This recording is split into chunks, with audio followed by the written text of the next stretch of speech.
मया कृष्णेन निहताः सार्जुनेन रणेषु ये प्रवर्तयिष्यन्त्यसुरा स्थित्वा धर्मं यदाक्षितो धर्मदेव तदा भक्ता अहम नारायणो मुनि जानीषे कौशले देशे भूमो हि समगो द्विज मुनिशापां नृतां प्राप्तां नृसिंसात् तथोधवम् ततो वित्तासुरेभ्योऽहं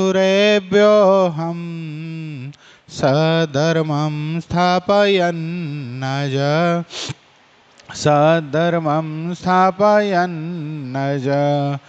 ओम अवतारिणे श्री स्वामीनारायणाय नमो नमः। श्री हरिकृष्णाय श्री घनश्यामाय श्री सहजानंद स्वामीने नमो नमः।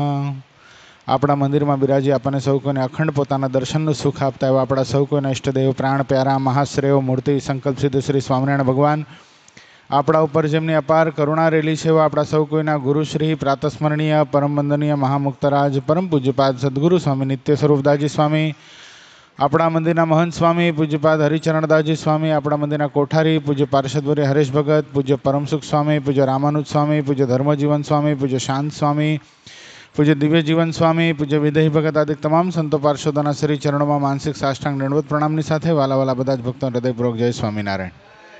અવાજ બરાબર આવે તમને?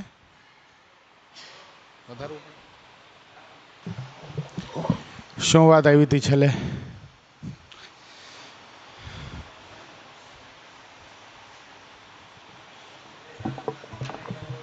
હા, એ જ હતું. કેવો સાધુ હોય જે ધર્મમાં રહેતો હોય તો પણ તેનો સંગ ન કરવો. તો શું વાત બતાવી?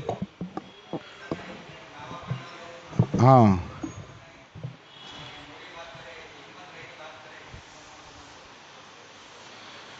અને આ દેહ કરીને કૃતાર્થ થયા છીએ અને કામ, ક્રોધ, લોભ, મદ, મત્સર, માન ઇત્યાદિ દોષનો શો ભાર છે? ભગવાન અને સંતના પ્રતાપે કરીને સર્વેને નાશ કરી નાખશો એમ જે કહેતો હોય અને કામાદિક દોષને નાશ કરવાના ઉપાયમાં તત્પર થઈને મંડ્યો હોય તેનો સંગ સર્વ પ્રકારે કરવો. પોતાના પુરુષાર્થને નહીં પણ ભગવાન અને ભગવાનના સંતની સામર્થ્ય એને વતે આંતરશત્રુને ટાળી નાખશું એવું જેનો નિર્ધાર હોય એવાનો સંગ કરવો. સંવંત 1877ના માક્ષર સુધી પડવાને દિવસ શ્રીજી મહારાજ ગામશ્રી લોયા મધ્યે સુરાખાચરના દરબારમાં રાત્રિને સમય બિરાજમાન હતા. ધોળો ખેસ પહેર્યો હતો, ધોળી છીટની ડગલી પહેરી હતી તથા ધોળો ફેંટો બાંધ્યો હતો અને બીજે ધોળે ફેંટે કરીને બોકાની વાળી હતી ને તે ધોળા ફેંટાનું છોગલું માથે લટકતું હતું અને ચોફાડ ઓઢ્યો હતો ને પોતાના મુખારવિંદની આગળ પરમહંસ તથા દેશ દેશના હરિભક્તની સભા ભરાઈને બેઠી હતી.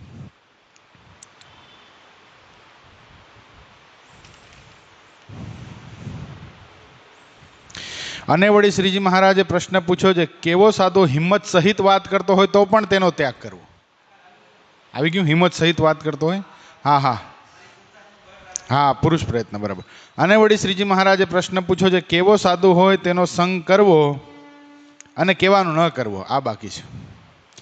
ત્યારે તેનો ઉત્તર પણ પોતે કર્યો છે. વર્તમાનમાં પણ શુદ્ધો સારો હોય, નિશ્ચય પણ હોય અને તે પાસે આપણે રહેતા હોઈએ ને આપણને ટોકે નહીં અને પંપોડીને રાખે ને જાપરો રાખે તો તે મુક્તાનંદ સ્વામી જેવો લોક વ્યવહારે મોટો કહેવાતો હોય તો પણ તેનો સંગ ન કરવો. અને જે સંત પોતાને ટોક્યા કરે ને જે સ્વભાવ દેખે તે ઉપર ખટકો રાખે ને ટળે નહીં ત્યાં સુધી વાત કર્યા રાખે ને લલોચપો રાખે નહીં અને લોક વ્યવહારે મોટો ન કહેવાતો હોય તો પણ તેનો સંગ કરવો. આ બહુ મહત્વની વાત છે. આજના સંદર્ભમાં આ બહુ અઘરું છે, કારણ કે ટોકવું કોઈને ગમતું નથી. જેને ટોકીએ એને જ નથી ગમતું. ખ્યાલ આવ્યો? તરત જ સાધુનો અવગુણ આવે કે આ સાધુ બરાબર નહીં. મુક્ત સ્વામી હતા ને બરાબર હતા. પછી મુક્ત સ્વામી ટોકતા હોય તો શું પ્રેમ સ્વામી બરાબર હતા? તે પ્રેમ સ્વામી ટોકતા હતા ત્યારે કે એ પ્રેમ સ્વામીને હરેશ ભગત છે એ બરાબર છે.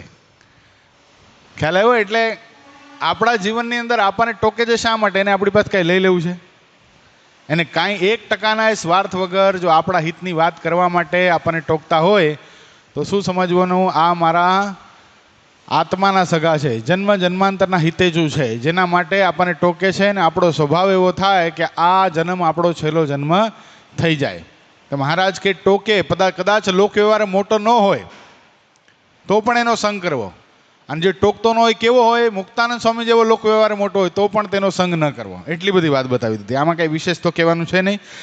પછી વળી શ્રીજી મહારાજે પ્રશ્ન પૂછ્યો છે, જે સંતમાં બધા ગુણ સારા, મોટા મોટા ભક્તિ જ્ઞાનાદિક હોય, પણ તેમાં એક એવો કયો ભૂંડો દોષ છે જેના લીધે તેનો સંગ ન કરીએ? બધા મોટા મોટા ગુણ છે, ભજન ભક્તિ એ કરે છે, ધ્યાને કરે છે, પણ એક એવો કયો દોષ છે જેના લીધે એનો સંગ ન કરાય? ત્યારે ઉત્તર પણ પોતે કર્યો. જે આળસુ હોય, બહુ નિદ્રા હોય અને સ્નાનાદિક ધ્યાનાદિક જે ભગવાનના નિયમ હોય તે પાળવાનું કોઈ કહે તો કહે છે હમણાં કરશું, ઉતાવળ શું છે, ધીરે ધીરે થશે. ને એમ બોલે શુદ્ધ સારું હોય તો પણ તેનો સંગ ન કરવો.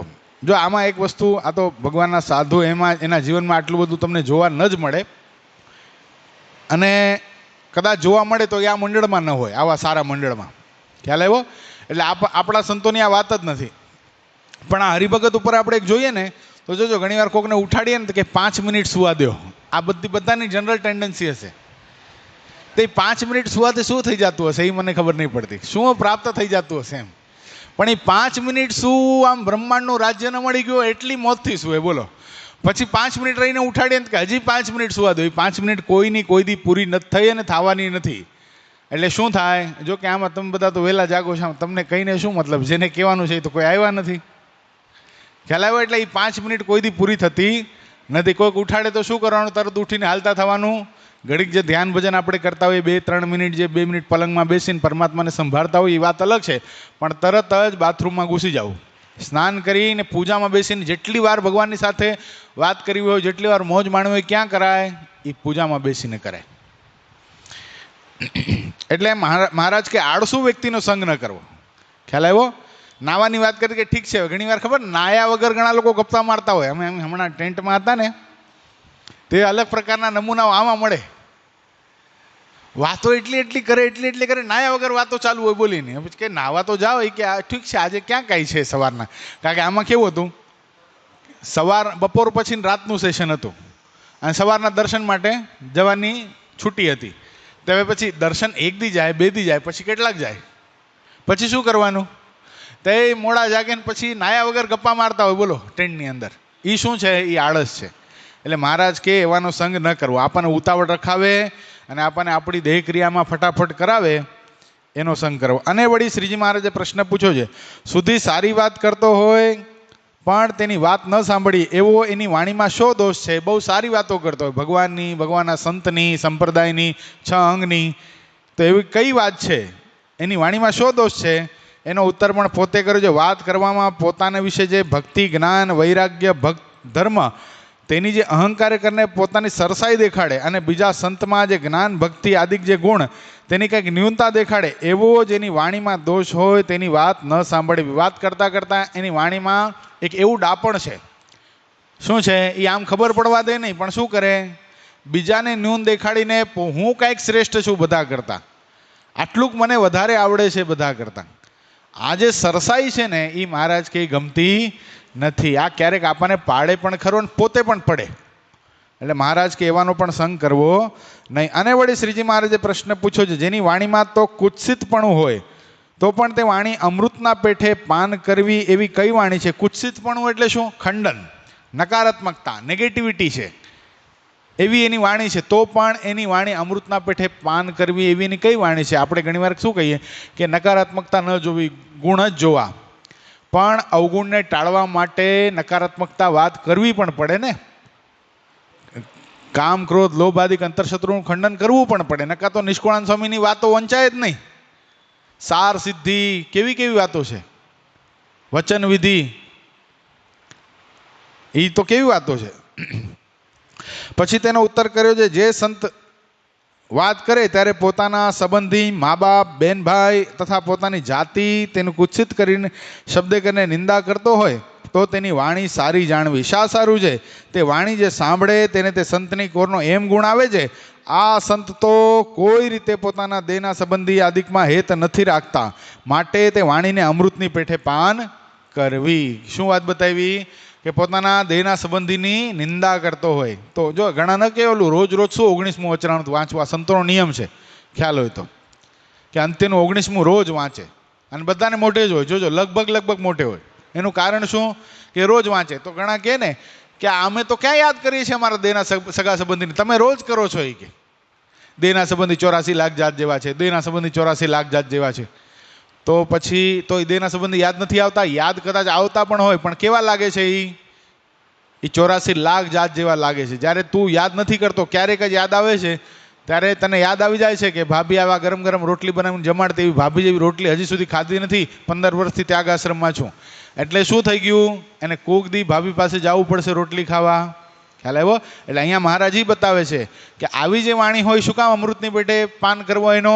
કે જે આવી વાત કરે છે અને જે આ વાતને સાંભળે છે, એ સાંભળનારને કહેનારનો એવો ગુણ આવે છે કે આ સંતને લેશ માત્ર પોતાના દેહના સગા સંબંધીમાં આસક્તિ નથી. આપણા બપોરની કથા કોઈ સંતોની સાંભળે તેને ગુણ આવી જાય કે નહીં?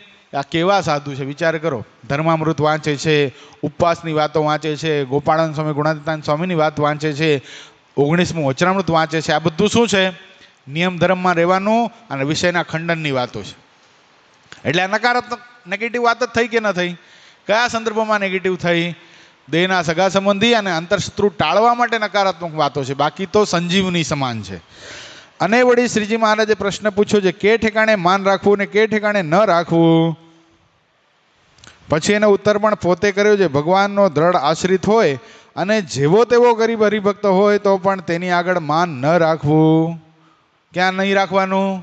ભગવાનનો આશ્રિત હોય, ભગવાનનો ભક્ત હોય. જેવો તેવો એટલે આર્થિક રીતે એટલો સદ્ધર ન પણ હોય, ગરીબ હોય.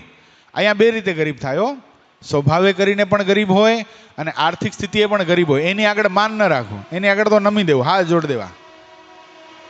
અને જેને સત્સંગ થકી કાંઈક પગ પાછો પડ્યો છે તેની આગળ તો માન રાખવું, પણ તેથી દબાઈ જવું નહીં અને એને પ્રશ્ન ઉત્તરમાં તેના વેણ ઉપર વેણ લાવવું. સત્સંગમાં પગ પાછો પડ્યો એટલે ભગવાનના સંતનો, ભગવાનના ભક્તોનો જેને કાંઈ અવગુણ આવ્યો હોય ને આપણી આગળ આવી અને કોઈની નેગેટિવ વાત કરતો હોય તો શું કરવું? એની આગળ માન રાખવું. ભાઈ તું તારા રસ્તે ને હું મારા રસ્તે, મારી આગળ બોલતો નહીં. અને એવા શબ્દ કરીને એના બાણ મારવા કે પાછો હટી જાય, એના વેણ ઉપર વેણ લાવો, એને સાંભળી ન લેવો. નકા ઘણી વાર શું થાય, આપણે કોણ સંબંધ બગાડે, ઠીક છે હશે, નહીં એવું નહીં.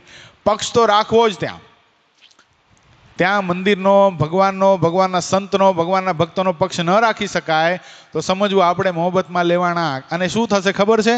એ લાડ, એ શબ્દ એવા ભયંકર છે, કદાચ તે વખતે અસર નહીં થાય, પણ સમયકાળે ક્યારેક આપણને રજોગુણ વર્તતો હશે ને ક્યારેક આપણી સાથે કાંઈક એવું થયું, આપણું મનગમતું ન થયું, તો એ શબ્દ અંદર હશે ને કે આ તો આવા છે, ત્યારે આપણને જાળ થઈ જશે, એ સાંધો થઈ જશે. ના, ઓલો ભાઈ કહેતો તે વાત સાચી, પણ આપણે એને પરાસ્ત કરી નાખ્યો હશે. આપણે ભગવાનના સંતની એટલો બધો મહિમા એને કહી દીધો હશે અને એ પાછો હટી ગયો હશે, ત્યારે એ સંકલ્પ આપણને બનશે નહીં. જો ગંગામાં હતા, ખ્યાલ આવ્યો? ગંગામાં હતા, ગંગામાંની જે જગ્યા છે ત્યાં જેતલપુરનું મંદિર આ લોકોને કરવું હતું, નક્કી કરી નાખ્યું હતું. અને ગંગામાં એ વિલ પણ કરી દીધું હતું કે હું જ્યાં સુધી છું ત્યાં સુધી મને આ પ્રસાદીના સ્થાનમાં રહેવા દો, કારણ કે મહારાજ અહીંયા ઘણી વાર આવ્યા છે, મેં મહારાજના પ્રેમથી થાળ કરીને જમાડ્યા છે, માટે આ જમીન આમને આમાં, આ ઘર મારું એમને એમ રહેવા દો. ઓલા બધા કહે અરે મંદિર તો કરવું છે, મંદિર નહીં કરીએ તો કેમ થાય ભેગું? અને હવે સકડાશ પડતી હતી. અને બળદેવ રેવતીજીને નાના ઓરડામાં તો રખાય નહીં, કારણ કે બધા માનતાઓ માનવા માંડ્યા હતા અને કેટલાક ચાલીને આવવા માંડ્યા હતા. મંદિર મોટું કરવું હતું, જગ્યા ગંગામાં આપે તો થાય ને. હવે શું કરવું? અયોધ્યા પ્રસાદજી મહારાજે ગંગામાને જેતલપુર બોલાવ્યા. આ બાજુ પાછળથી શું કર્યું?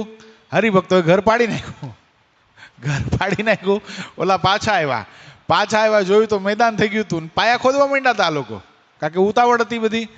તે પાયા ખોદતા ગંગામાં હાથમાં ઈટોળો દીધો. તમે મારા પીટિયાઓ, તમે શરમ નથી આવતી? તમને ના પાડી હતી, હું આપી દેવાની હતી, ક્યાં ભાગી જવાની હતી? આ જગ્યા તમારી જ હતી ને, આટલી શું ઉતાવળ હતી?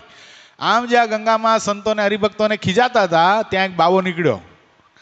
બાવો કે બરાબર છે માં, બરાબર છે, એ પથ્થરાથી કામ નહીં ચાલે, ઈટ છે તૂટી જશે, આલે આ પથ્થર છે કાળમીંડ પથ્થર, આનાથી માર, એકાદા સાધુનો તોલો તોડી નાખ તો આને ખબર પડશે. ગંગામાં કે ઈટાળો લઈ, ગંગામાં ઈટાળો લઈને ઓલાની વાહી થયા ઓલા સાધુની, એટલે એ શરમ ભરમ આવે જ કઈ તને? તું કોણ અમારી વચ્ચે બોલનાર? હો, મારા સાધુ મારા હરિભગતને હું ખીજાઈ શકું? તારી ત્રેવડ નથી કાંઈ બોલી શકે. નીકળ અહીંયાથી ના, આ ખરેખર ઈટાળાથી માથું તોડી નાખીશ તારું. આ શું કર્યું ગંગામાએ? ભગવાનના સંત ભક્તોનો પક્ષ રાખ્યો. હાલો આપણે કદાચ, હાલો ઘણી વાર એવું બને કે મતભેદ હોય, આપસમાં બોલવાનું એ થઈ જાય, પણ બહારનો કોઈ વ્યક્તિ આવીને કાંઈ વાત કરે ત્યારે શું કેવું? એ ગમે તેવા છે તો મારા છે, એ હું એને ગમે એમ કહીશ. તારી ત્રેવડ નથી કે તું કાંઈ કહી શકે. આવો પક્ષ રાખ્યો હોય તો કોઈ દિવસ આપણી અંદર ફૂંટ પડી શકે નહીં. પછી શ્રીજી મહારાજ એ પ્રશ્ન પૂછ્યો છે, કઈ ઠેકાણે ભગવાનના દર્શનાદિક તથા સંતને વિશે હેત રાખવું અને કઈ ઠેકાણે ન રાખવું? ત્યારે તેનો ઉત્તર પણ પોતે કર્યો છે. અમે સર્વે સંતને સાધારણપણે કહેતા હોઈએ છીએ, બુરાનપુર તથા કાશી કોણ જશે? ત્યારે કોઈ બોલે નહીં. ત્યારે તે સભામાંથી પોતે ઉઠીને એમ કહેવું છે, કહો તો મહારાજ હું જાઉં, એમ કહીને અમારી આજ્ઞા લઈને ત્યાં જવું. એવે ઠેકાણે અમારી પ્રસન્નતાને અર્થે અમારા દર્શનાદિકનું ને સંત સમાગમનું હેત ન રાખવું, અને અમે તથા સંત તે જેને કચવાણા હોઈએ ને વઢીને તિરસ્કાર કરીને બહાર કાઢી મૂક્યો હોય ને તે શોકે કરીને રોતો હોય, તે પાસે કોઈ એકડમલ વિમુખ જેવો આવીને સંતનો અથવા અમારો અવગુણ કહેવા લાગે, ત્યારે તેની આગળ તે સંતનું કોરનું ને ભગવાનના કોરનું બહુ હેત જણાવે અને એમ કહે છે, હું તો એનો વેચાણ છું અને મારા કટકા કરી નાખે તો પણ મારે એમનો અવગુણ ના આવે, એ તો મારા કલ્યાણના કરતલ છે. એવી રીતે એ ઠેકાણે અતિશય હેત જણાવે. શું બતાવ્યું? કે ઠેકાણે દર્શન અને સંતનું વિશે હેત ન રાખવું. કે ઠેકાણે ન રાખવું? ક્યારેક મહારાજ એમ કહેતા હોય, આ તો બુરાનપુર કે કાશી કોણ જશે એવી વાત કરી. દાખલા તરીકે અત્યારે જ સમય છે, બરાબર છે, આ સમય આટલો મોટો ઉત્સવ થયો દ્વારકાનો, તો કોને ઈચ્છા ન હોય જવાની? બરાબર છે ને? તોય પણ અહીંયા રહી ઠાકોરજીની સેવા કરવી, સંતો હરિભક્તોની આજ્ઞાથી કરવી, ભગવાનના સંતોને હરિભક્તોને સાચવી લેવા, આ બધું કરવું પડે. જો જીગર ભગત છે આપણા, એને કોઈ દી ક્યાંય જવા નથી મળતું, તોય પણ શું કરે છે? રાજીપે રહે છે. એનું કારણ શું? કારણ કે એને ખબર છે કે હું આજ્ઞામાં રહીશ તો મારા ઉપર હું કદાચ ત્યાં જઈશ ને જેટલા રાજી થશે એના કરતાં અનેક ગણા ક્યાં રાજી થાય છે? આ સેવા કરું છું એના માધ્યમથી રાજી થાય છે. તો એમ માને છે. ને આગળની વાત તો એ જ આવી ગઈ કે કદાચ અમે કે સંત કોઈકને કચવાણા હોઈએ, ખીજાણા હોઈએ અને કાઢી મૂક્યો હોય, એકલો બેસીને રોતો હોય, એમાં કોઈક અવગુણ નાખવા આવે તો શું કરવું? એને કહી દેવું, આ તો મારા કલ્યાણના કરતલ છે, મારા કટકા કરી નાખશે તો પણ મને એમનો અવગુણ કોઈ દી આવશે નહીં. શું કામ? હું તો એનો વેચાણ છું. વેચાણ એટલે ગુલામ. સમજાણું? નોકર અને ગુલામમાં ફરક હોય. નોકર શું કરે? પગાર આપો એટલું કામ કરે ને પછી જતો રહે. ગુલામને ક્યાંય જવાનું હોય નહીં. એવી રીતે એ ઠેકાણે અતિશય દેખાડે. અને વળી શ્રીજી મહારાજે પ્રશ્ન પૂછ્યો છે, જેણે કરીને ભગવાન રાજી થતા હોય તો પણ તે કરવું નહીં, અને જેણે કરીને ભગવાન કુરાજી થતા હોય તે પણ તે કરવું. એવું શું છે? ભગવાન રાજી થતા હોય નહીં કરવાનું અને કુરાજી થતા હોય કરવાનું, એ શું છે? ત્યારે એનો ઉત્તર પણ પોતે કર્યો છે. અમે કોઈક વચનને કહીએ ને તેમાં જો અધર્મ જેવું હોય તો તેને વિશે ચિરકારી થવું, કહેતા તેમાં ઘણીક વાર લગાડવી પણ તુરત માનવું નહીં. જેમ શ્રી કૃષ્ણ ભગવાને અર્જુનને કહ્યું છે, અશ્વસ્થામાનું માથું કાપી નાખ, પછી તે વચન અર્જુને માન્યું ન માન્યું, તેમ એવી રીતનું જે વચન હોય તેમાં અમે રાજી થતા હોઈએ તો પણ ન માનવું, તથા પંચવર્તમાન સંબંધી જે નિયમ કયા હોય તેમાંથી જેણે કરીને ભંગ થતો હોય એવું જે વચન તે ન માનવું, અને બે વચન ન માનીએ ને ભગવાન કચવાતા હોય તો સારી પીઠે કચવાવા પણ એમાં રાજી ન કરવા. બે વસ્તુ બતાવી.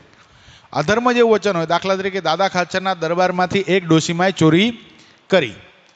તે ચોરી કરી, મહારાજની ખબર પડી એટલે મહારાજે શું કીધું? દાદા જઈને ઓલી ડોશીનું માથું કાપી નાખ. દાદા ખાચર ગયા તો ખરા ખુલ્લી તલવાર લઈને. ડોશીમાના ઓરડામાં જ્યાં પ્રવેશ કર્યો તો શું કરતા હતા? ડોશીમાં સ્વામિનારાયણ સ્વામિનારાયણ ભજન કરતા હતા. તે દાદા ખાચર ડોશીમાને પગે લાગીને પાછા આવ્યા. તે મહારાજ કે ડોશીનું માથું કાપી નાખ્યું? કે ના મહારાજ, ન કાપ્યું. કે કેમ? મેં તને આજ્ઞા નહોતી કરી. મહારાજ આજ્ઞા બરાબર છે, પણ ડોશીમાં આપના નામનું ભજન કરતા હતા. પણ દાદા તારા દરબારગઢમાંથી ચોરી કરી ગઈ હતી. અરે મહારાજ, ચોરી તો શું કરી ગઈ? આખો સર્વસ્વ મને લૂંટી લઈને અને કદાચ મારે મારી ચામડીના જોડા કરીને એને પહેરાવવા પડે ને તોય પણ આ દાદો કોઈ દી જેનું નામ આપના મુખમાંથી નીકળતું હોય એને સ્પર્શ પણ કરે નહીં. આવો મહિમા કોણે બતાવ્યો? દાદા ખાચરે. એટલે મહારાજ અહીંયા એ જ કહે છે કે અધર્મ જેવું જણાતું એવું વચન અમારું હોય તો પણ તરત માનવું નહીં, ચિરકારી થવું. ચિરકારી એટલે એમાં વાર લગાડવી ખૂબ. અને બીજી વાત બતાવી, પંચવર્તમાન સંબંધી નિયમ છે, એમાં અમે કહેતા હોઈએ કે આ કરો તો પણ તમારે કરવું નહીં. દાખલા તરીકે સંતો હતા બધા, નંદ સંતો, મહારાજે કીધું બધા મોઢું ખોલો, અમને પ્રસાદી આપી છે. નિષ્કાળ સ્વામી મોઢું ન ખોલ્યું, બોલો, ધરાહાર મોઢું ન ખોલ્યું. બીજા સંતો કેવા લાગ્યા, નિષ્કાળ સ્વામી મહારાજને પ્રસાદી આપી, તમે મોટેરા સાધુ છો, તમે મોઢું ખોલશો તો તમને પહેલા આપશે ને પછી અમને મળશે, ખોલો ને, તમને વાંધો શું? કે નહીં નહીં, આ કપટીનો વિશ્વાસ નહીં, શું કરી નાખીએ કે. બોલો, કોને કપટી કીધો? ભગવાનને. ધરાહાર ન ખોલ્યું મોઢું, મહારાજને કે પહેલા હાથમાં બતાવો શું છે પછી મોઢું ખોલીએ. મહારાજ રાણી સિક્કાનો રૂપિયો બતાવ્યો.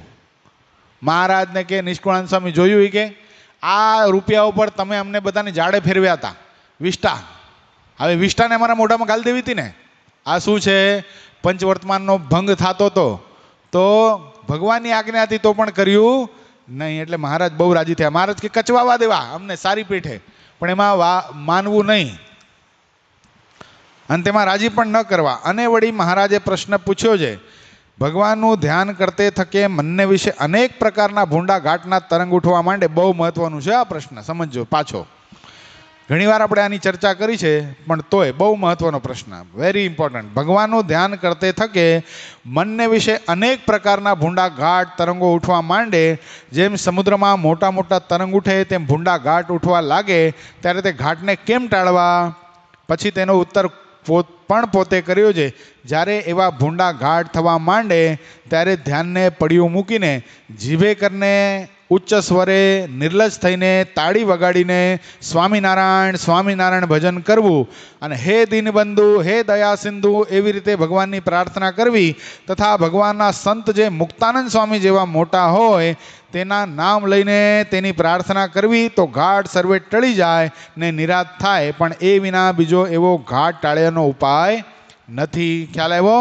અંતઃકરણની અંદર ભજન કરતા વખતે આવ્યું કે ગાઢ સંકલ્પ થાય ત્યારે શું કરવાનું છે?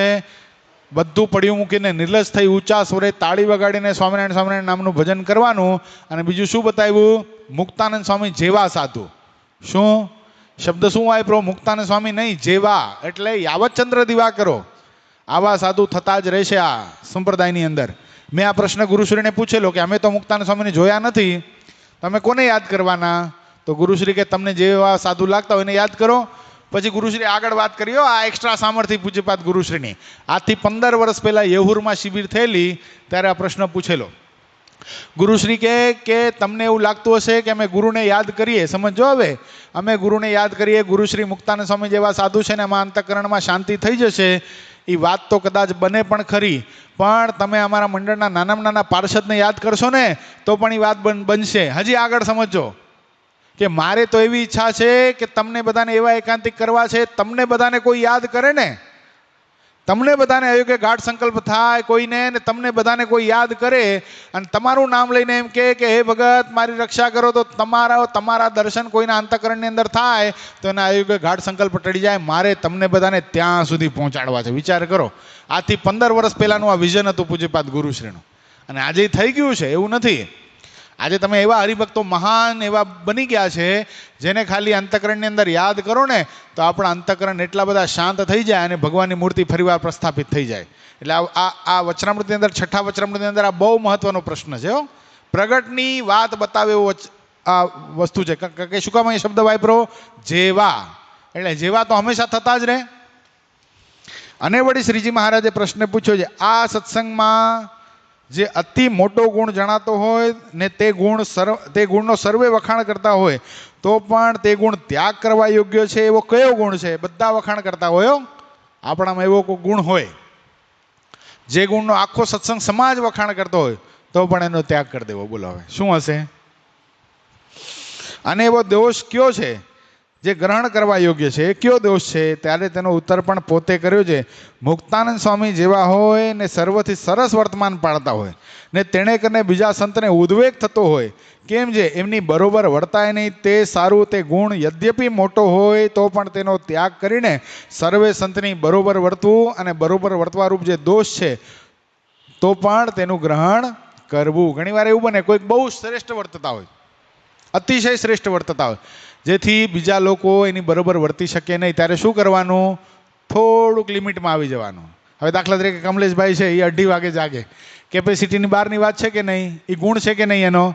પર્સનલ લેવલ ઉપર બરાબર છે, એકલા હોય ત્યારે કરે એ વાત બરાબર છે. પણ ક્યાંક સંઘમાં ગયા, આવા જ ઉત્સવમાં ગયા, હવે 2:30 વાગે જાગે અને ભલે એ કહેતા નથી કાંઈ કોઈને, પણ એને જોઈને બીજાને થાય તો ખરું કે આ ભગત કેવું ભજન કરે, આપણાથી તો જગાતું એ નથી. ત્યારે એણે શું કરવું? થોડુંક 1.5-પોણી કલાક બધાની યારે મોડું જાગવું. એમાં કાંઈ જો કાંઈ કલ્યાણમાં ફેર નહીં પડી જાય, પણ બીજાના હૈયામાં ધરપત્રે નહીં, કમલેશ ભગત આપણે એની ભેગા વર્તી શકીએ છીએ. આ શું છે? બરોબર વર્ત્યા રૂપ જે દોષ એણે ગ્રહણ કર્યો. કારણ કે 2:30 વાગે જાગી જ જાય છે અને ધ્યાન ભજન કરે જ છે, પણ બીજા સંઘમાં બીજા ભક્તો છે એ બરાબર નથી વર્તી શકતા, એને ઉદ્વેગ થઈ જાય, એટલે એ આપણું કલ્યાણ થશે કે નહીં થાય, આપણે આવા નહીં થઈએ તો મહારાજ આપણને લઈ જશે કે નહીં લઈ જાય. આવું જો કોકના મનમાં થઈ જતું તો એને શું કરવું? થોડુંક ન્યૂન વર્તીને પણ બીજાને ન્યૂન વર્તશે એટલે એને શું થશે કે ઓલાને હેત થશે. કારણ કે હેત ક્યારે થાય સમજો? સજાતીયમાં હેત થાય. બરોબર વર્તતા હોય ને એમાં જ હેત થાય. એક બહુ ટોપ લેવલ વર્તતો હશે ને બિચારો બહુ લેવલ વાળો નહીં હોય, એ બેને કોઈ દી હેત નહીં હોય, સમજો, જોઈ લેજો. તો શું થશે? બરોબર વર્તશે એટલે હેત થશે, હેત થશે એટલે વાત મનાશે, અને વાત મનાશે એટલે ધીરે ધીરે કહેશે ભગત આપણે શું સુવા આવ્યા છીએ, અને એક ને એક દિવસ તો સૂઈ જવાનું છે, હવે જિંદગી કેટલી રહી, જેટલું જીવે એટલું કાંઈ હવે જીવવાના નથી. એટલે આ આળસ અને નિદ્રાનો ત્યાગ કરી વહેલા જાગીને ભગવાનનું ભજન કરવું ને, એ આ દેહની સાર્થકતા છે. આવું જો હળવેક દઈને વચન કહેશે તો શું થશે? એની વાત મનાશે પણ ખરા. અને પછી ધીરે ધીરે કમલેશભાઈનું ગુણ આવશે તો એ પણ 2:30-3 વાગે જાગતો થઈ જશે, એ પણ ધ્યાન કરતો થઈ જશે. પણ હવે એ કદાચ 2:30 વાગે જાગતા હોય અને સવારમાં ઉઠીને એમ કહેવા માંડે, એ શું પડ્યા છો, એ શું ઘારુડો છો, એ તો કોઈ દી એનો ગુણ આવે? કોઈ દીના ઉલટાનો અમુકનો અભાવ આવે. એવું મંડી પડ્યા સવારના પોરમાં, સુવા દેતા નથી સાથે કોઈ દી આને, અને પાછા બીજાને કહી દેવો કે ભાઈ બધે જાવું પણ કમલેશભાઈ ભેગા જવું નહીં, કારણ કે એ સવારના પોરમાં સુવાય નથી દેતા. પણ પ્રેમથી કોઈ પણ વસ્તુ કેમ સર્જન થાય છે? પ્રેમથી સર્જન થાય છે. એટલે મહારાજે અહીંયા બહુ સરસ વાત બતાવી કે ગુણ છે એનો પણ થોડોક ત્યાગ કરીને દોષનું ગ્રહણ કરવું તો શું થશે? સર્જન થઈ શકશે. અને વળી શ્રીજી મહારાજે પ્રશ્ન પૂછ્યો છે, આ સંતમાં એવો કયો એક દોષ છે જેનો ત્યાગ કરે ત્યારે સર્વે દોષ માત્રનો ત્યાગ થઈ જાય, ને એક એવો કયો ગુણ છે જે એક આવે સર્વ ગુણ આવે છે? ત્યારે તેનો ઉત્તર પણ પોતે કર્યો છે, દેહ અભિમાન રૂપી જે દોષ છે તેમાં સર્વે દોષ રહ્યા છે, તેનો ત્યાગ કરે તો સર્વે દોષનો ત્યાગ થઈ જાય. અને હું આ દેહ થકી નોખો આત્મા છું, આત્મનિષ્ઠારૂપ ગુણ જે આવે તો સર્વે ગુણ માત્ર આવે છે. શું છે? દોષ શું છે? દેહ અભિમાન. અને ગુણ શું છે? આત્મનિષ્ઠા. બે, એક દોષ છે અને એક ગુણ છે. દોષનો ત્યાગ કરીને ગુણ લે તો બધા ગુણ આવે છે. અને વળી શ્રીજી મહારાજે પ્રશ્ન પૂછ્યો છે, કેવા પંચ વિષયને સેવ્ય કરીને બુદ્ધિમાં પ્રકાશ થાય છે અને કેવા પંચ વિષયને સેવ્ય કરીને બુદ્ધિમાં અંધકાર થઈ જાય છે? ત્યારે તેનો ઉત્તર પણ પોતે કર્યો છે, ભગવાન સંબંધી જે પંચ વિષય છે તેને સેવ્ય કરીને બુદ્ધિમાં પ્રકાશ થાય છે, અને જગત સંબંધી જે પંચ વિષય છે તેને સેવ્ય કરીને બુદ્ધિમાં અંધકાર થઈ જાય છે. ભગવાન સંબંધી પંચ વિષય એટલે જો જીવ માત્ર, એક વાત સમજી લેવાની વસ્તુ છે, જીવ માત્ર પંચ વિષય વગર જીવી શકતો નથી. શબ્દ, સ્પર્શ, રૂપ, રસ અને ગંધ, એ પાંચે પાંચ વિષય એ ભગવાનના ભક્તને પણ જોઈએ છે અને વિમુખ જીવને પણ જોઈએ છે. પણ ભગવાનના ભક્તને શું જોઈએ? એ ભગવાનના સંબંધી જોઈએ છે. આપણે પણ શબ્દ સાંભળીએ છીએ, આપણને પણ સંગીતમાં આનંદ આવે છે, પણ એ સંગીત કેવું? એ કીર્તન રૂપી સંગીત હોય. એ શબ્દ કેવા? ભગવાનની મહિમા રૂપી, ભગવાનના જે શબ્દો છે, ભગવાનમાં પ્રેમ રૂપી ભગવાનની મૂર્તિનું વર્ણન થતો એ શબ્દ આપણને બહુ ગમે. બરાબર છે? આપણને પણ સ્પર્શ ગમે છે. તો કેવો ગમે છે? કેવો ગમે છે? ભગવાનનો સ્પર્શ ગમે છે, ભગવાનના સંતનો સ્પર્શ ગમે છે, આપણને પણ પ્રસાદ જમવો ગમે છે, આપણને પણ જીવાનો સ્વાદ છે. પણ આપણે સ્વાદ શેનો લઈએ છીએ ભાઈ? ભગવાનના પ્રસાદનો સ્વાદ લઈએ છીએ. એટલે ભગવાન સંબંધી જે પંચ વિષય છે એના સંબંધી શું થઈ જાય છે? બુદ્ધિમાં પ્રકાશ થઈ જાય છે. પણ એના પંચ વિષય, દાખલા તરીકે પાણી જ પીવાનું છે. વિમુખ જીવ પણ પાણી પીધા વગર કોઈને ચાલતું નથી, જોજો. પણ વિમુખ જીવ પણ પાણી પીશે ને ભગવાનનો ભક્ત પણ પાણી પીશે, પણ બેમાં બહુ ફરક છે. વિમુખ જીવ શું કરશે? બિસ્લેરીની બોટલ ખોલશે ને તરત ગટ ગટ ગટ ગટ અને ભગવાનનો ભગત શું કરશે? બિસ્લેરીની બોટલ લેશે, એના પર ઘઉંનું ચડાવશે, ઘઉંનું ચડાવીને પહેલાં શું કરશે? ભગવાનને ધરાવશે અને પછી પાણી પીશે. એટલે એ પાણી પીવાની ક્રિયા શું થઈ ગઈ? એ જળ ધરાવેલું થઈ ગયું. એને પોતે પોતાનું કોઈ કર્મ લાગતું નથી, અકર્મ છે. શું થઈ ગયું છે? એના કર્મ બધા નૈષ્કર્મ્ય થઈ ગયા છે. અને નૈષ્કર્મ્ય થઈ ગયા એટલે શું થઈ ગયો? એ મુક્ત થઈ ગયો. અને મુક્ત ભગવાનનો ભક્ત થઈ ગયો એટલે એની બુદ્ધિમાં પ્રકાશ થઈ જાય છે. એવી વાત મહારાજ બતાવે છે. અને વળી શ્રીજી મહારાજે પ્રશ્ન પૂછ્યો છે, કેવો દેશ, કેવો કાળ, કેવો સંગ, કેવી ક્રિયા જેનો સંબંધ ભગવાનની આજ્ઞા કરીને પણ ન કરવો? દેશ, કાળ, ક્રિયા અને સંગ, આ જે 8 છે એ ભગવાનની આજ્ઞા પ્રમાણે પણ ન કરવા. ત્યારે એનો ઉત્તર પોતે કર્યો છે, જે દેશમાં રહી થકે પોતાના દેહના સંબંધીને વારંવાર બેઠા ઉઠ્યાનો યોગ થતો હોય તો દેશમાં ભગવાનની આજ્ઞા કરીને પણ રહેવું નહીં. આ મહદ અંશે સંતો માટે લખેલી વાત છે. સંતોને કદાચ દેહના સગા સંબંધીનો વારે વારે યોગ થતો હોય. જો ઘણીવાર કેવું હોય, ધર્મામૃતમાં એવું લખ્યું કે પોતે જ્યાં જન્મ ધારણ કર્યો ત્યાં જવું નહીં. પણ ઘણીવાર એવું બને જ્યાં જન્મ ધારણ કર્યો એવો કોઈ રહેતું જ ન હોય ત્યાં પોતાના સગા સંબંધી, પણ જ્યાં પોતાના સગા સંબંધી રહેતા હોય અને ત્યાં પોતાનો જન્મ નથી થયો અને વારે વારેનો યોગ થાય છે, તો શું ભગવાનની આજ્ઞા કરીને પણ, મોટા સંતની આજ્ઞા કરીને પણ રહેવું નહીં? કારણ કે દેહના સંબંધીની લાડ છે ને બહુ ભયંકર છે, એટલે રહેવું નહીં એવું મહારાજ કહે છે. અને અમારા દર્શન થતા હોય ને તે ભળે સ્ત્રીના દર્શન થતા હોય અને એવો જે સંગ તથા ક્રિયા થતી હોય ને અમે બેસાડીએ ને કહીએ છીએ અમારા દર્શન કરો, તો પણ તે ઠેકાણે બેસવું નહીં ને કોઈક મિસ લઈને ઉઠી જવું. અને જે કાળમાં વિષમ પણ વર્તતું હોય ને મારકૂટ થતી હોય ને ભગવાનની આજ્ઞા હોય તો પણ ત્યાંથી ચાલી નીકળવું, પણ તે ઠેકાણે રહીને માર ખાવો નહીં. 2-3 વસ્તુ બતાવી. એક તો દેહના સગા સંબંધીનું, બીજું જે ઠેકાણે અમારા દર્શન ભેગા સ્ત્રીના દર્શન થતા હોય ત્યાં પણ રહેવું નહીં. કારણ કે શું થાય, ઘડીક દર્શન અહીંયા થાય ને ઘડીક કોઈક રૂપવાન સ્ત્રી આવી જાય, એમાં જો મન ચોંટી ગયું તો શું થઈ ગયું? દર્શન પડ્યા રહે. અને તીર્થમાં પુણ્ય કરવા આવ્યા તને શું કમાવીને જઈએ? પાપ કમાવીને જઈએ. તો તે ઠેકાણે બેસવું ને કોઈક મિસ લઈને, એટલે કોઈ કારણ લઈને, હું હમણાં આવું છું, મારે બાથરૂમ જવું છે, એમ કરીને પણ નીકળી જવું, પણ સ્ત્રીઓના દર્શન થતા હોય તે ઠેકાણે રોકાવું નહીં. અને કાળમાં વિષમ પણ વર્તતું હોય. શું કે અત્યારે જો આ ઈરાન ઇરાકનું યુદ્ધ હાલે છે, બરાબર, ઈરાન ને અમેરિકાનું, એવું કદાચ કંઈક બોમ્બ પડતા હોય ને મિસાઇલો પડતી હોય તો તે ઠેકાણે રહેવાનું નહીં. ભગવાનની આજ્ઞા હોય તો પણ નહીં રહેવું, માર ખાવાનું નહીં. મહારાજે કીધું અમારી આજ્ઞા હોય તો પણ ત્યાંથી ભાગી છૂટવું. કારણ કે શરીર હશે તો બધું છે, શરીર ન રહ્યું તો કોઈ દી પાછા ધર્મની અંદર આવી શકશું નહીં. અરે વાહ, પૂરું થવા આવ્યું. સરસ, પરફેક્ટ ટાઈમ ઉપર. અને વળી શ્રીજી મહારાજે પ્રશ્ન પૂછ્યો છે, કયા શાસ્ત્રને સાંભળવા અને ભણવા અને કયા શાસ્ત્રને ન ભણવા અને ન સાંભળવા? કયા શાસ્ત્રને સાંભળવા અને ભણવા અને કોને ન સાંભળવા ન ભણવા? પછી એનો ઉત્તર પણ પોતે કર્યો છે, જે શાસ્ત્રમાં ભગવાનનું સાકારપણું પ્રતિપાદન ન કર્યું હોય તથા ભગવાનના અવતારનું નિરૂપણ ન હોય ને તે ગ્રંથ શુદ્ધા વેદાંતના હોય ને એક અદ્વિતીય નિરાકારનું પ્રતિપાદન કરતા હોય ને તે ગ્રંથ શુદ્ધા બુદ્ધિવાનના કરેલા હોય તો પણ તે ગ્રંથને કોઈ દિવસ ભણવા નહીં ને સાંભળવા પણ નહીં. 2 વસ્તુ બતાવી. શું? એવો ગ્રંથ જેમાં ભગવાનનું સાકારપણાનું પ્રતિપાદન ન કરેલું હોય. ભગવાન સદા સાકાર છે એટલે શું થઈ ગઈ? આ ભગવાનની ઉપાસના થઈ ગઈ. ઉપાસના એટલે શું? આપણી ઉપાસના સર્વોપરી ઉપાસના છે, પણ વાસ્તવિકતામાં ઉપાસનાનો અર્થ શું થાય? ભગવાનને હંમેશાને માટે સાકાર સમજવા. તો જે ગ્રંથની અંદર ભગવાનનું નિરાકારપણે પ્રતિપાદન કરેલું છે એ ગ્રંથને કોઈ દી વાંચવા નહીં, તથા ભગવાનના અવતારોનું નિરૂપણ ન કરેલું હોય એને પણ વાંચવા નહીં. એ કેવા હોય? બુદ્ધિશાળી ના કરેલા હોય, વિદ્વાન ના કરેલા હોય, આ લોકમાં પ્રતિપાદિત હોય, જગતગુરુ શંકરાચાર્ય જેવા હોય તો પણ એવા ગ્રંથ જેની અંદર પરમાત્માનું સાકારપણાનું નિરૂપણ નથી એ ગ્રંથ કોઈ દી વાંચવા નહીં ને સાંભળવા પણ નહીં. અને જો રણછોડ ભગતના જેવા કીર્તન હોય તેમાં ભગવાનની મૂર્તિનું વર્ણન હોય ને તે ગાવા અને સાંભળવા, તથા એવી રીતના જે ગ્રંથ હોય તે ભણવા અને સાંભળવા. રણછોડ ભગત એટલે બહુ મહાન ભગવાનના ભગત થયા, પણ વિદ્વાન નહોતા, નરસિંહ મહેતા જેવા હતા. આપણે નરસિંહ મહેતાના કીર્તન ગાઈએ છીએ. શું કામ ગાઈએ છીએ ભાઈ? એમાં ભગવાનની મૂર્તિનું વર્ણન છે, ભગવાનના સંતનું વર્ણન છે, ભગવાનના ભક્તનું વર્ણન છે. એટલે શું છે?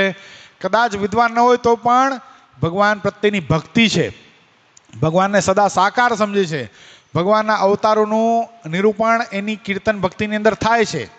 શું કામ થાય છે કે ભગવાન આ પૃથ્વી પર હંમેશા પોતાના ભક્તોને સુખ દેવા માટે આવે છે. આવું જે કીર્તન અંદર લખેલું હોય કીર્તન ગાવાને સાંભળવા.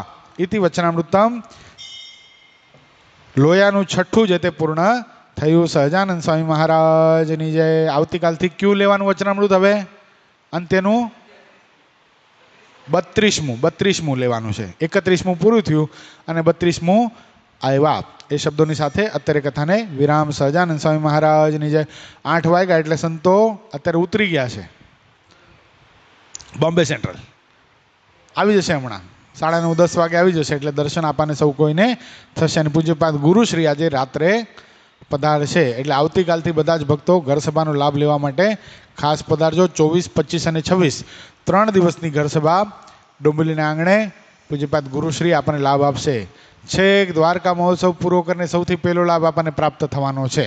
વિચાર કરો, 450મી કથા અને દ્વારકાની યાત્રા કરી અને ગુરુશ્રીને સંતો બધા આપણી વચ્ચે પધારવાના છે. એટલે કોઈ ભક્તોને સંકલ્પ હોય સંતોને રસોઈ લખાવવાનો તો લખાવી નાખજો, જેથી કરીને આવા શુભ પ્રસંગમાં આવી યાત્રા કરીને સંતો પધારે છે તો આપણને એનો લાભ પ્રાપ્ત થાય. એ શબ્દોની સાથે અત્યારે કથાને વિરામ. આજે યુવા સભા છે એટલે એનો પણ બધા ભક્તો લાભ લેજો. શ્રીપતિમ શ્રીધરમ સર્વદેવીશ્વરમ ભક્તિધર્માત્મજમ વાસુદેવમ હરે માધવમ કેશવમ કામદમ કારણમ સ્વામિનારાયણમ નીલકંઠમ ભજે. સહજાનંદ સ્વામી મહારાજની જય.